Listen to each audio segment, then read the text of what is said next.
अस्सलाम वालेकुम, welcome to Zarina जिज़ी cooking.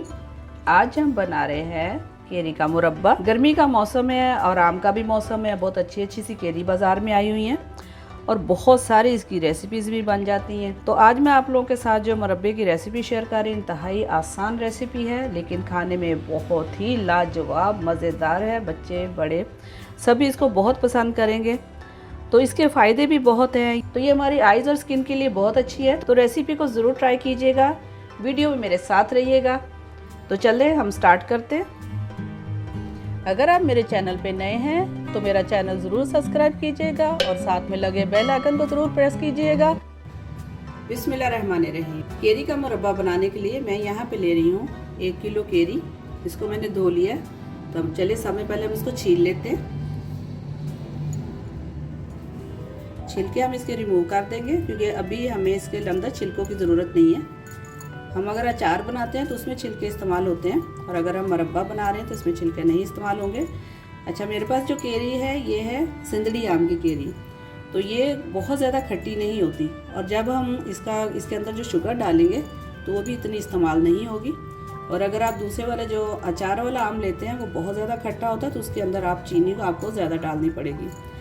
ये आप कच्ची केरी का भी बना सकते हैं और ये पक्की केरी का भी बना। पक्की केरी का मतलब ये नहीं कि आम बन जाए। पक्की केरी का मतलब ये है कि जो गुठली अंदर जाल बन जाता है उस केरी से भी बना सकते हैं और जिसकी गुठली जो है वो सॉफ्ट होती है, नरम होती है, जो इस तरह छुरी से काट जाती है, आप उससे भी बना सकते हैं। और ये बना के आप महीनों इस्तेमाल कर सकते हैं, ये ख़राब नहीं होता। केरी हमने छील ली है, अब हम इसके पीसेस बनाते हैं। चल, इसके हमने बहुत छोटे पीसेस नहीं करने हैं। इसके पीसेस हम बड़े रखेंगे ताकि जब हम इसको बॉईल करें तो ये मिक्स ना हो जाए, क्योंकि हमने इसको थोड़ा सा खड़ा खड़ा रखना है। ये जब चाशनी में जाएगा तो ये हार्ड हो जाएगा। तो हमने इसको बहुत छोटे टुकड़े नहीं करेंगे, एक एक आम के हम 4 टुकड़े कर लेते हैं। गुठली अंदर से निकाल देते हैं।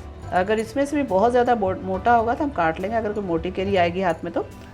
अदरवाइज़ ऐसे ही सही है ये।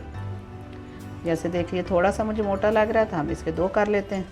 तो इस तरह हम सारी केरी काट लेते हैं। चले जी, केरी हमारी सारी कट चुकी है तो चलते हैं अपने कुकिंग प्रोसेस की तरफ।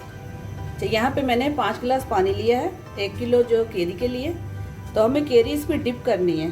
तो चलें, उबलना शुरू हो गया तो अपनी केरी जो हमने काटी थी इसमें डाल देते हैं।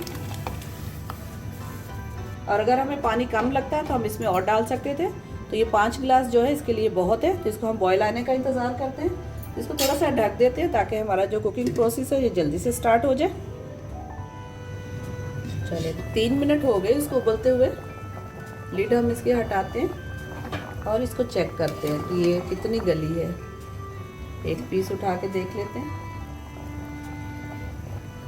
ये बिल्कुल देखें सॉफ्ट हो गई है। हमें ऐसी ही चाहिए तो हम अपना फ्लेम जो है वो ऑफ करते हैं। इसको निकाल लेते हैं। बहुत ध्यान से ये काम करना है, छींटे ना लगे ऊपर। ये जो हमारा पानी बचेगा हम इसको बिल्कुल वेस्ट नहीं करेंगे क्योंकि इससे बहुत मज़े का जो शरबत बन जाता है। तो इंशाल्लाह शरबत की रेसिपी भी आप लोगों के साथ मैं बहुत जल्दी शेयर करूंगी।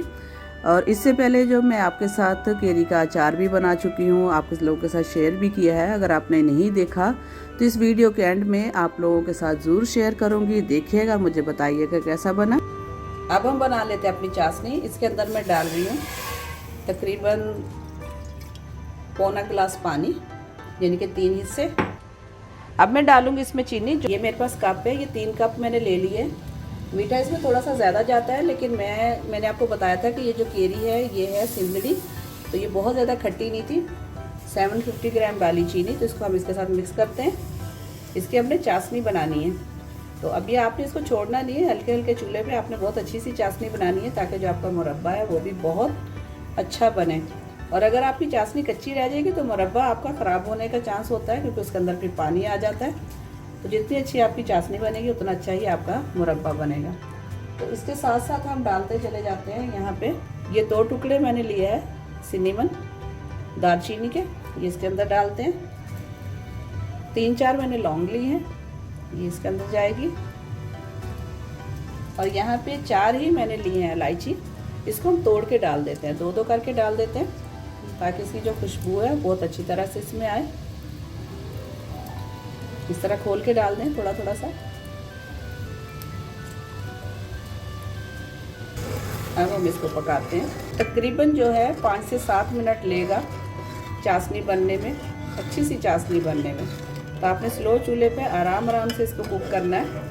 एकदम से आप तेज़ करेंगे तो इसका कलर एकदम चेंज हो जाएगा। तो इसको हल्के हल्के से पहले मिक्स कर लेते हैं। उसके बाद जो है जब बिल्कुल बॉईल हो जाएगा तो इसका चूल्हा हम स्लो कर देंगे, क्योंकि अभी इसमें चीनी जो है वो साबुत है।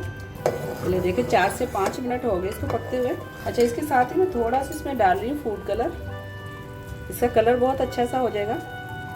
और मैं बस 1 पिंच बराबर डाल रही हूँ। देखिए इसका कलर चेंज हो गया, बस 1 चुटकी हमने डाला है तो इसकी लुक बहुत अच्छी आएगी। 6 से 7 मिनट हो गए इसको पकते हुए। चलिए वापस से चेक कर लेते हैं। एक तो देखिए इस तरह से भी ये तार बन रहा है, टूट नहीं रहा। और हम इसको ऐसे भी चेक कर लेते हैं, हाथ से भी। ये देखिए एक तार हो गया इसमें, तो हमें इसी तरह का ही चाहिए था। तो चले अब डालते हैं अपनी केरी इसके अंदर, और इसको अच्छी तरह से इसके अंदर मिक्स करते हैं। केरी को इसके अंदर पूरा डिप होना चाहिए। ये देखिए जितना हमने पानी लिया था, जितनी हमने शुगर ली थी, ये बहुत अच्छी से इसके अंदर पूरी डिप होगी। डिप होके जो जितनी इसकी जो शेरनी है इसके अंदर जो है सोप होगी, तो ये केरी हमारी मीठी हो जाएगी। लिड लगाते हैं तो मिलते हैं 2 से 3 मिनट के बाद। चलिए 2 से 3 मिनट हो गए इसको पकते हुए। चले देखिए केरी का कलर कितना अच्छा हुआ है। तो चलिए फ्लेम को ऑफ करते हैं, इसको थोड़ी देर के लिए ठंडा होने के लिए छोड़ते हैं, 10-15 मिनट के लिए, फिर डिश आउट करते हैं। तो तैयार है हमारा केरी का मुरब्बा। आपने देखा इसको बनाना कितना आसान था और झटपट ये बन भी जाता है। बहुत कम चीज़ों से ये बनता है, लेकिन आप इसको एंजॉय कर सकते हैं महीनों तक। आप इसको सेव करके रखें। अभी ये बहुत गर्म है, ठंडा हो तो मैं भी इसको जो है किसी जार में डाल के सेव करूँगी। तो आप इसको नाश्ते के साथ ले सकते हैं, रोटी के साथ ले सकते हैं, वैसे भी चम्मच के साथ खा सकते हैं। आप इसको ज़रूर एंजॉय करें। ये आपके बालों के लिए, आपकी आइज़ के लिए, स्किन के लिए बहुत अच्छा है। तो अगर आपको मेरी आज की रेसिपी पसंद आई हो तो इसको लाइक कीजिएगा, शेयर कीजिएगा, और अगर आपने अभी तक मेरा चैनल सब्सक्राइब नहीं किया तो सब्सक्राइब कर दीजिएगा। तो इंशाल्लाह मिलते हैं नेक्स्ट एक बहुत अच्छी वीडियो में, बहुत ही ईजी रेसिपी के साथ। तब तक अपना बहुत ख्याल रखिएगा, मुझे भी अपनी दुआओं में याद रखिएगा। अल्लाह हाफिज़।